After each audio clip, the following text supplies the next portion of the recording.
Hey, welcome back to Mocktails with Marina. I'm your host, Marina, and today I'd like to just give you a nice little file folder full of some fun facts that'll help you save $100,000 or more in your first 2 years of your non-alc venture, whether that is a bottle shop, a lounge, any sort of third space that facilitates people enjoying these lovely drinks and having a great time together.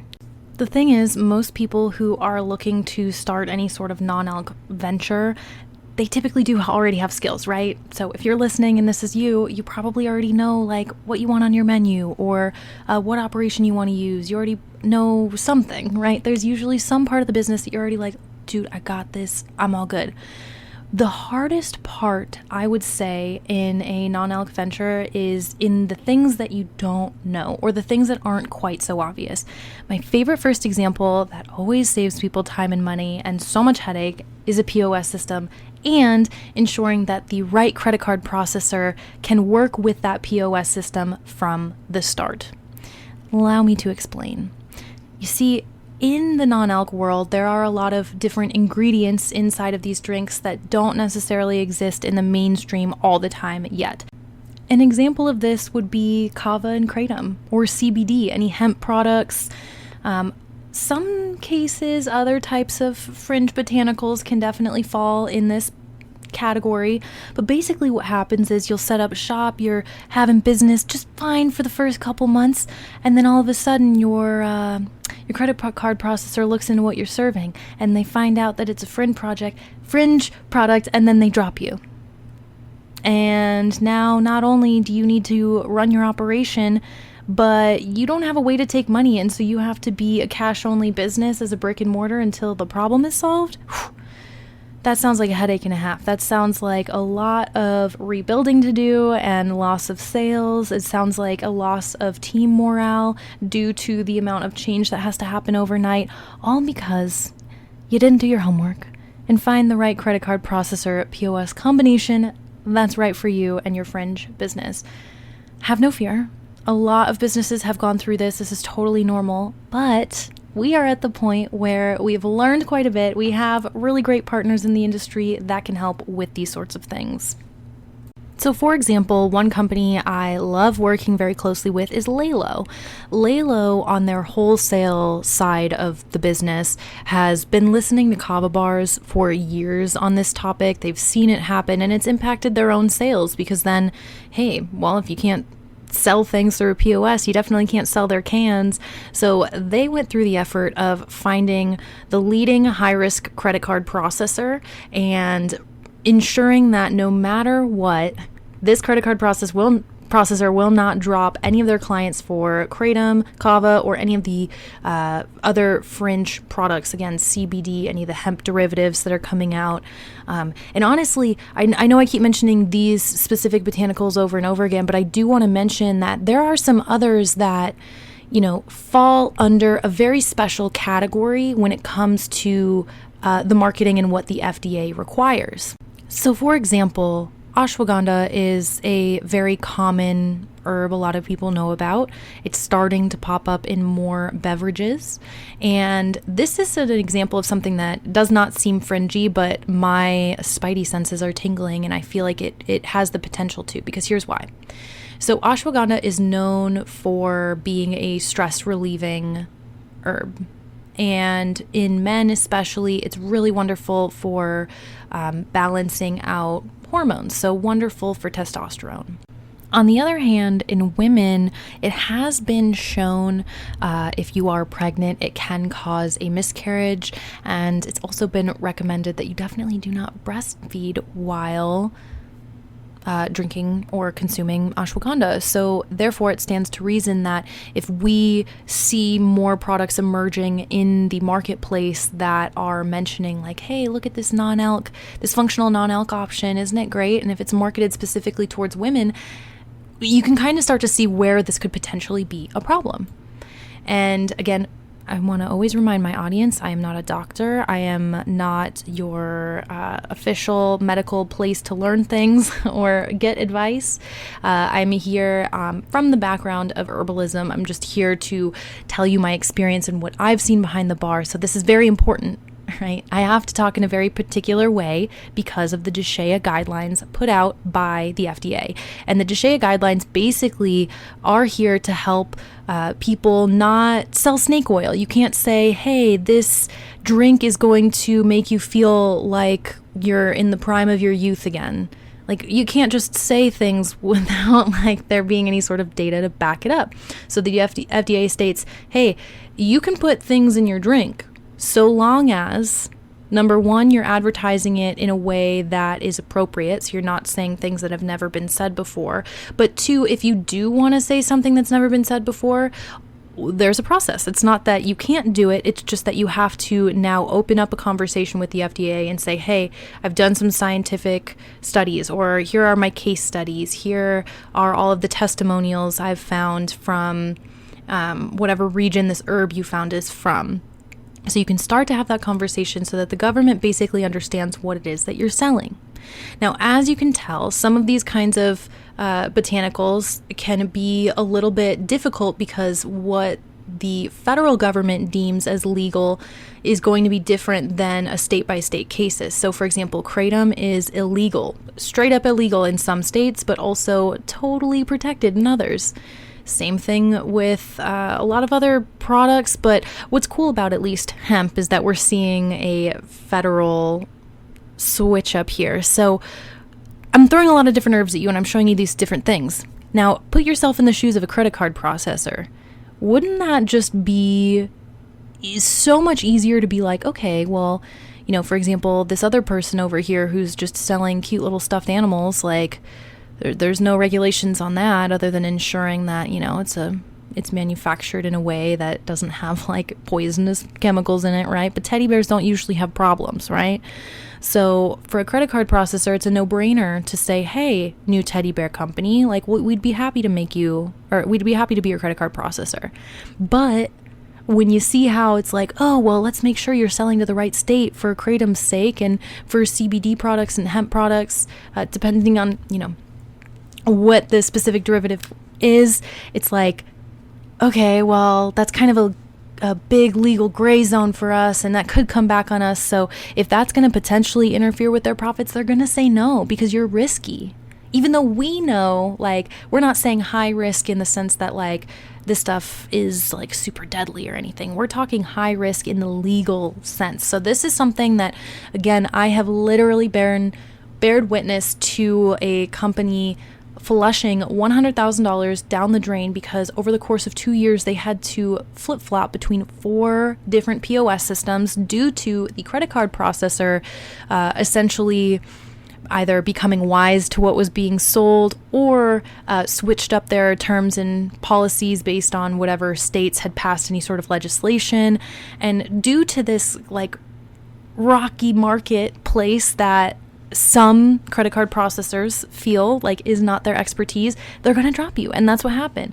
And it caused multiple staff turnovers, so much damage. It's kind of hard to really lay it out here without just calling it the butterfly effect. Small decisions that you make in your business all add up. I mean, think about it with your life. Small decisions with your life add up. My favorite example is a morning routine. So for me, when I get through my whole morning routine of making sure, you know, I brush my teeth, I put my favorite lotions on, I brush my hair, I get myself feeling good before I even, you know, walk out and to do anything else with my day. Like, I wake up and I go directly to the bathroom and just immediately I'm just like, hello world, what can I do to take care of myself, right?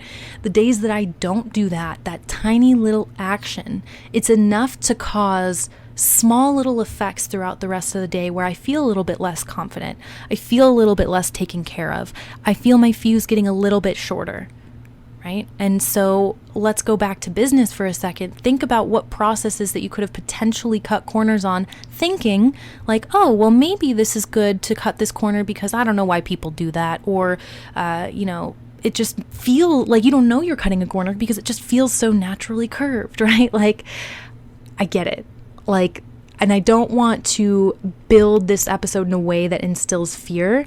I just want to show you how much of a chess game that business can be. And no matter what industry you're in, there's always going to be something that's a little bit funny or a little bit finicky that you have to deal with, right? And when we're in the non-alc space and we're serving any botanicals that are considered fringe, it's just a risk that may come up. But again, I have a link to an amazing botanical payment processing company, so you can go ahead and reach out to me, hello@marinamars.com, and I'm so happy to send you that information. So please, I just don't want anyone to fall prey to that hole. And like I mentioned, this luckily is getting better because the industry's been around for some time, but I have seen the unfortunate OG players kind of hit this point of tension that it really does cause this domino effect, this butterfly effect on other things in the company. So let's talk a little bit more about mindset, because that is the common denominator behind anything that's going to either cost you more money or save you money, save you resources if it's your time, for example, as well. So, I'm telling this story about this company that had to go through multiple POS changes. The thing is, the owner genuinely believed that they knew best, right? That no one else could possibly have as much experience as they do, and no one else could possibly understand the situation like they do from their particular perspective. So therefore, the business owner genuinely believed that it was 100% on them to figure this out and not allow, it was so time of the essence that no one else could be a part of the conversation. So like I mentioned, of course, staff morale can come up here, but I just want to mention here that data never lies. Data, if you have it stored anywhere or you need to go retrieve it, regardless, it exists. And it is its own truth, regardless of your feelings or the feelings of the credit card processor that could have dropped you. Data is data, and data needs to be respected. So if data ever says, hey, the risk is going to outweigh the reward here, that is worth noting and could trigger you to, just know that you should probably go back to the drawing board before taking any action. Now, let's say you're making a decision out of haste, right? Because you're like, oh my God, my processor went down. Now I need to make a decision today or else I literally can't accept sales unless it's cash.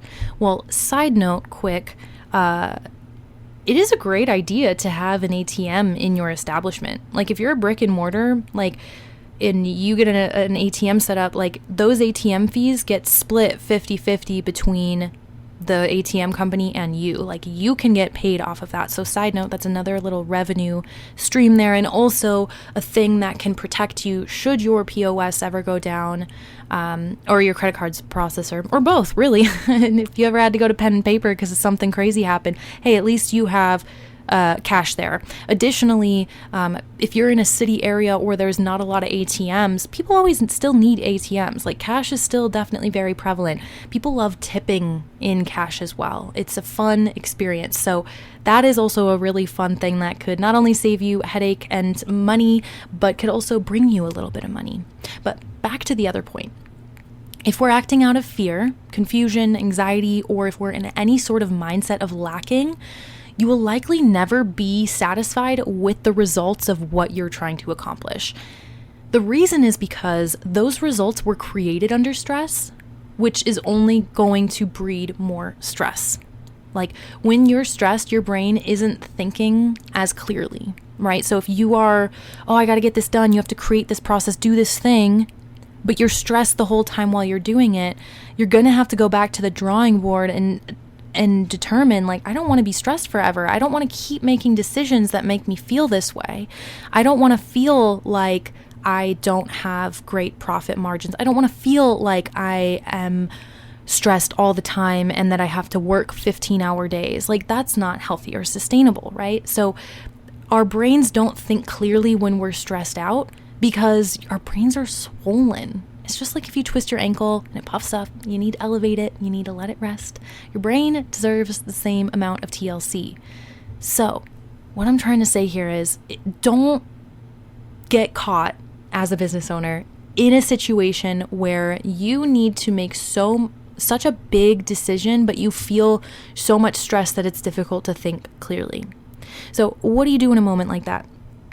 Number one, honestly, I would remove yourself from any staff that isn't your immediate management team so that you don't accidentally say or do something that's going to harm you. You don't want to put that energy in your business either. So what I mean by that is you don't want to be working in your own lounge or bottle shop. I would recommend going to work at home or work at another coffee shop or work somewhere else so that your energy is not impacting your space. This is another example of a small little detail that may not seem significant, but at one point there was a company that I was helping out that we noticed that people literally would leave when the owner walked in the room. When the owner would drive up or if people saw their vehicle outside, people would leave. And it wasn't always, I'm not saying you have to be the most popular person, but what I'm saying is because this business owner had friends, right? Like, it's not like this person was alone in the world or they wouldn't have had this entire successful business. It was a matter of when you're in work mode, it's very different from when you're in chill vibe mode with your friends, right? Like, not everyone wants to be around you when you're working on stuff, especially if you're trying to crack a hard coconut. Like, you need to be able to have space for that. So always remove yourself from the space energetically because you could cause more harm than good. I've seen this happen even when it comes to little projects around the shop. Let's say, you have to fix maybe the little dryer in the bathroom needs to be adjusted or, there's a little, some art that needs to be hung, but it's very tricky because it's a weird balance point, right? You can't be doing those things when you're frustrated because you could damage any of the things that you're working on. You could do a subpar job. You're not enjoying it. The love isn't there. And it seems like something where it's like, okay, Marina, there's always going to be hard days though. So you can't be telling me I can't be in my shop on all the hard days because, maybe there's 50% hard days in the first part, right? Because, you're building something, you're creating for the first time. So I don't want you to feel like, you shouldn't be working through these emotions or that you should just abandon your business just because you're having a hard time. But what I'm saying is the awareness of it and then your ability to choose differently in those moments to be able to ensure that you don't create a toxic relationship with your business, that's going to save you so much money. People are going to have so much more respect for that. And what I mean by that is because not everyone's going to see you in your low moments, but they're going to feel it, right? They're going to feel it if you change a policy and all of a sudden you're raising prices and you never told anyone why. Or maybe you change policies and you're getting much more strict on your happy hour, or people who get add-ons in their drinks, you're no longer letting anything go and you're just adding all the things. If there's a sudden change in behavior and you're not explaining to people why, or you're just like, oh, it's just normal in business. Oh, people do not respond well to that. Just think about it in your everyday life. If you are married or you have a partner in life or a best friend, let's say they're doing all the things normal in life and then something happens to where they're like, oh yeah, actually you need to start giving me more gas money, or oh, you need to actually be paying for your own meals or buying your own whatever, or just doing something that usually they support you but then they pull that support back without any sort of explanation, and then they try to gaslight you into being like, oh well, that's just normal. It's not normal to not be. Well, unfortunately, it is quite normal for some people to be terrible at communication out in the world. I wish it was more normal for people to be kind and thoughtful with all of the rollouts and everything they do. But unfortunately, that's not always the case. And what I always try to help, all the people who come into the Modern Mocktail umbrella and the Mocktails with Marina umbrella too, my goal here is to always help you become the type of person, or whether you are trying to open a business or you have any sort of venture, my goal is to always help you do so in a way that is thoughtful and sustainable. And what's not sustainable is those devilish little details that come out and can emotionally set you on a course that ends up being full of self-sabotage. We can absolutely avoid that. So all of this being said, we've talked about mindset a little bit. Let's talk about some more straight up examples about how mindset can make a really big difference. We've already talked about how POS systems, can be affected, but let's go a little bit deeper with that real quick. So when those 4 POS systems were deployed within 2 years, honestly, one change did need to happen due to the credit card processor not working, but the other ones I'm not so sure needed to happen. And the reason is the business owner not only wanted to, solve this problem for their own business, but they also wanted to expand their business at the same time. So they were trying to problem solve and create another revenue stream at the same time. That other revenue stream was supposed to be an online storefront. So the goal was to have a POS system that could also operate online and deal with high-risk botanical processing. All of this all at the same time. Even though the dream team was not there to be able to support such a launch, the infrastructure was not there in terms of processes. Those hadn't even been written out. There was nothing theoretical even written out at that point. And not to mention, this business owner was in the business of lounges, like brick and mortar lounges. This business owner was not ever at any point in their lives in business tech. They had never developed anything from scratch. They literally tried to use the non-alc lounge to fund another venture, so pulling money out of it to create something new, and was thinking so many steps ahead that this business owner didn't realize how much that they had been tanking what was right in front of them, because the vision was not in proportionality to what was actually occurring in that moment. And, I get it. Sometimes we become very passionate. We see an opportunity in the marketplace where we could double down and, make our weight in gold because it's so fresh, it's so new, it's so exciting. I've been there, I've done that, and that leads us to our next file of don't open too many projects. I always mention to my clients, especially within my Bula Boss container, that as we're designing a business, and we also mention this in the effortless operation container, but as you're designing a business, you want to start with your foundation. So step 1, what is your very first offer? What is your first menu? What is your first revenue stream? Only once that one is set up and it's working well, do we want to move to the next one. The only situation in which you can start multiple revenue streams at the same time is if you have multiple business partners, multiple teammates, multiple departments, and you have the ability to already make it all go at the same time. And the thing is, if you've ever watched any juggler ever, it's not like they immediately throw 12 little balls in the air and start juggling all of them, right? You start slow, you start with a few, and then you slowly add more and more. And that's how it becomes sustainable instead of a train wreck. That is how you don't crash and burn and have everything feeling deflated. That's how you create something beautiful and allow it to become very profitable, and then you move into the next one, right? You don't want to take your resources from one thing that you're doing so well and end up half-assing it to go start something else, because then that first thing will never be fully realized, and you'll always feel, I don't want to use a word as strong as like ashamed, but like you'll know that you didn't give it the love and care that it truly deserved. One thing that this reminds me of is the Dunning-Kruger effect. The Dunning-Kruger effect is a cognitive bias that occurs when someone overestimates their abilities in a particular area due to a lack of knowledge or skill.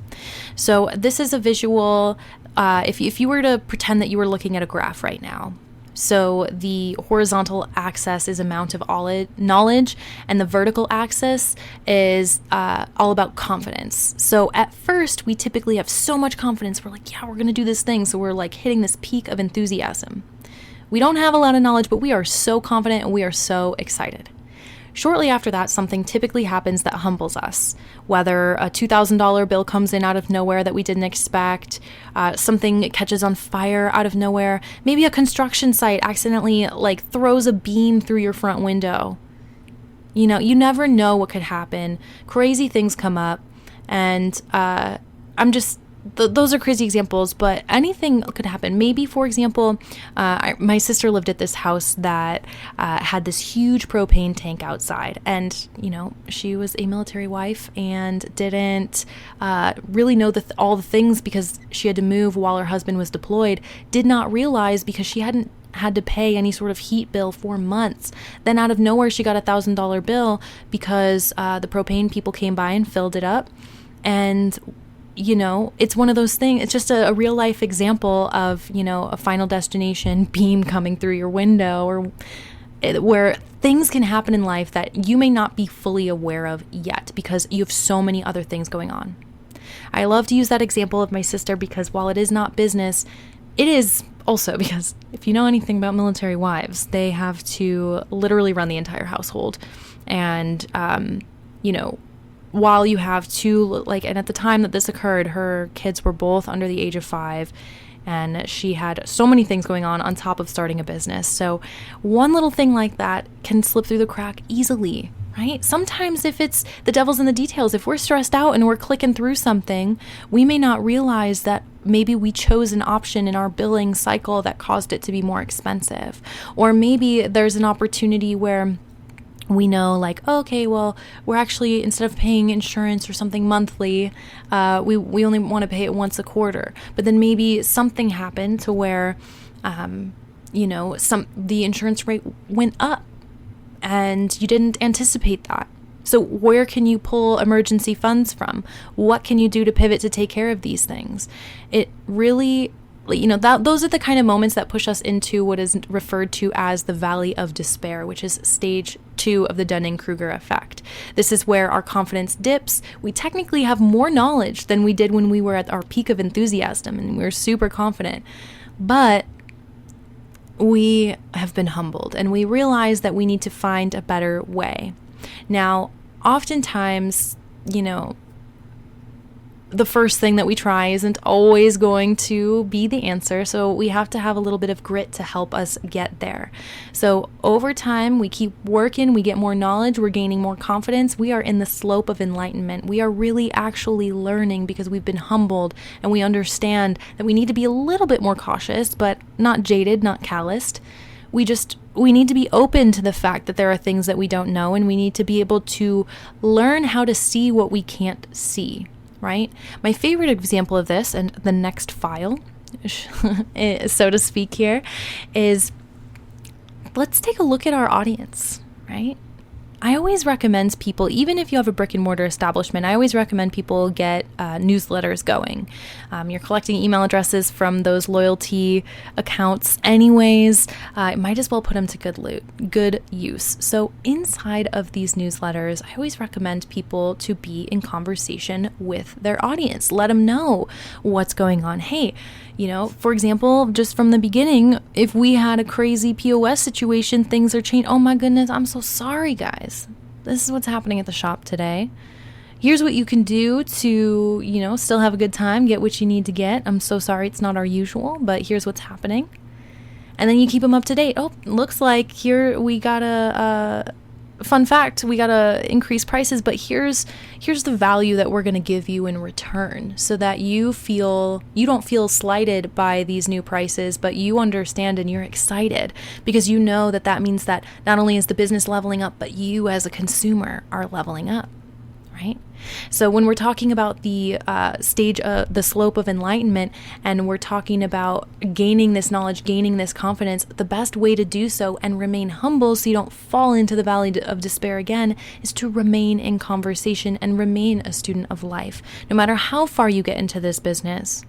If you feel the need to go argue with people, for example, that you're like, oh, that person's not an expert, or that person's that they don't know anything, and you're spending more time talking some smack about things instead of learning more, right? Or you feel maybe like, oh, I don't know why people always ask for help. I could do this by myself. And you get stuck in these moments. This is when the energy shifts back to that, yucky feeling that I mentioned pushes sales away. But the moment you remain humble, open, in communication, everyone is thankful. They're interested in the journey. And hey, maybe you even inspired someone to go on their own entrepreneurial journey because of it. After this point, you hit the plateau of sustainability. So this is when your knowledge level is high, your confidence level is high, and that confidence is earned because you've figured out how to make what you've learned sustainable instead of just setting up the process. You've done more than set up the process by the time you've hit the plateau of sustainability. You have looked at it, you've optimized it, you've tweaked it, you've refined it, you've had other people take a look at it and see if, hey, do you have any other ideas? Do you know how I can make this better? You don't just ask for ideas of peers of people who will tell you what you want to hear, but you also just survey your entire general audience, your general customers, but you also reach out to other entrepreneurs who I wouldn't say are direct competitors or anything like that. That's never good for the good whole sanity.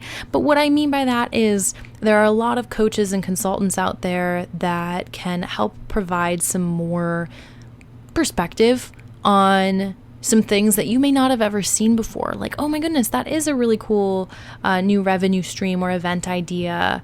Or, oh, that is a cool new way of brewing. So that's takes less time or less effort, right? There's always something that you can fine tune and do better, but you have to be open to the fact that, other people may have ideas that can help. This leads me to the next file, which I would label discernment. Because, I always like to tell people and help them open up to see that not everyone in the world is out to get them. Not everything is a scam. Yeah, there are snake oil salesmen out there. Yes, there are scam artists. Yes, there are people who call themselves specialists when they're maybe not at that actual point yet. But there's also a lot of people out there who legitimately are ready and willing and able to help you. So how do you discern the difference? Now, this is something that is a forever learning journey, right? Everybody's different on planet Earth. So it's all about really understanding all the way back to your company culture, your mission statement, and your why. What are you trying to accomplish? Who are you trying to help? And when you're, whether you're seeking for that help or it's just coming to your doorstep and you're trying to figure out, is this legit or not? I want to mention this. No respectful, professional human being is going to force someone into any sort of business arrangement with less than 24 hours notice, unless this is not your first notice and it's something that, has been built up over time. But let's say something just came to you for the very first time and you're like, oh my gosh, this is a huge thing. Now, if it falls into a legal category, absolutely, reach out to your legal team and outsource some of that thinking so that they can take care of it in time's sake. But when it comes to most other things in life, typically there is a bit of leeway, right? There's a little bit of decision-making time we can make, even if it takes a little bit of PR to bring it back up. But this is the very first sign of someone potentially putting you in a situation or scenario that may or may not be looking out for your best interest. If someone is trying to rush you or push you into something very quickly, and you have not been in any sort of conversation ahead of time about that topic, even if maybe you've been friends even for years, but out of nowhere they're like, oh, I want to do this last minute thing. That's not respectful. That's not thoughtful. That's not intentional. Even if they have good, positive intention, they don't understand what that could potentially cause. So let me give you an example. One time, I was supporting a team that was learning how to get their events department together. And I always recommend that nothing in event land needs to be put on very last minute without the event manager really understanding what that means. So for example, with this team, there was an event that it was kind of like a meetup club, similar to a book club, but more of like a chat club that had very, very specific topics that they liked to discuss.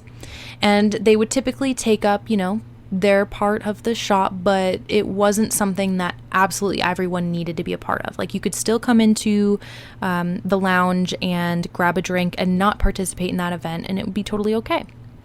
Well, one night, very last minute, without ever asking permission from the event manager of the space, the owner of the space, nothing, they decided after their little talk session that they would host an open mic. And in the past at this establishment, there had been characters in the neighborhood that came through and made these events feel very unsafe, very weird, topics that were just not delightful, and caused some PR damage. And so my recommendation when the event manager had reached out to me quickly about it was, ask them politely to schedule a meeting and chat about it, but to just throw something together last minute like that, without any sort of ground rules or really any container whatsoever, wasn't something that the business could support at the time, but that they'd be really happy to follow up with that conversation. And what was interesting was, the group understood completely and said, thank you for, being open. So sorry that we didn't understand the process, but, we will have this conversation. So they did. And that all went well over time. But what was interesting was at the same time as the event manager reaching out to me, the owner of the company had also reached out to me and said, hey, I want you to tell the event manager to say that it's okay to have this open mic. And I felt so not okay with that. Like, it made my gut feel like I was going to vomit.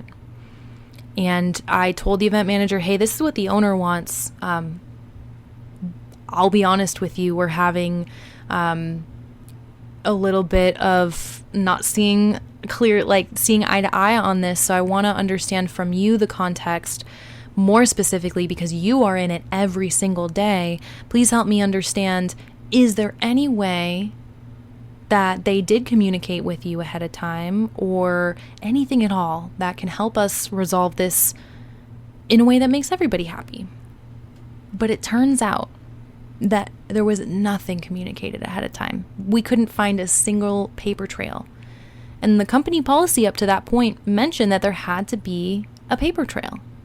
So if I had followed exactly what the owner had emotionally thought in that moment, it would have caused more damage to both the staff and the business than if we hadn't. This is an example of a moment where, had all just policies and procedures been followed by the staff, everything would have been good. The owner got emotionally involved in a conflict that occurred after 9 p.m. with less than 24 hours notice, and chose to circumvent all the processes that they had placed out due to an emotional response. This caused another kind of rift in their staffing. And, oftentimes we think we know things because we've been in business for years, or we have had careers for years, and this isn't our first job or first rodeo.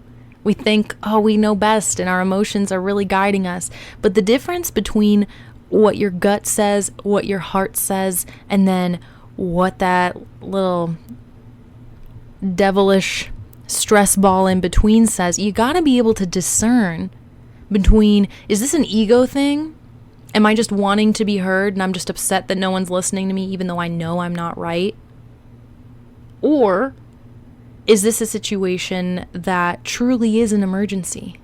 Let me tell you, no open mic event is an emergency to cause that much stress on your staff for not following through with the policy and procedure that you had put in the first place. Right? So this is something that I have witnessed multiple businesses lose money, leave money on the table, and quite frankly, push customers out the door because small things that seem super important need to be taken into context and atmosphere and understand who is doing what. Now, since this episode is already at 40 minutes, we're going to tie it with a pretty little bow now, but do know that there are plenty of upcoming Q&A sessions, workshops, programs, mini masterminds, all coming up that discuss all these topics and more in so much more detail. And if you would like us to go more specifically in depth on your business, you want to be on a hot seat, you want some of your material reviewed, your policies, you need anything at all, that is absolutely what we are here for. So go ahead, send me an email. Please do not be shy. hello@marinamars.com. And I would absolutely love to help you get in touch with any resource you need, help you see clearly what may be a little fuzzy, and really just be here to have your back. At the end of the day, the Modern Mocktail is your think tank and resource bank for all things kava and non-alc. So as always, if you need anything, just let me know.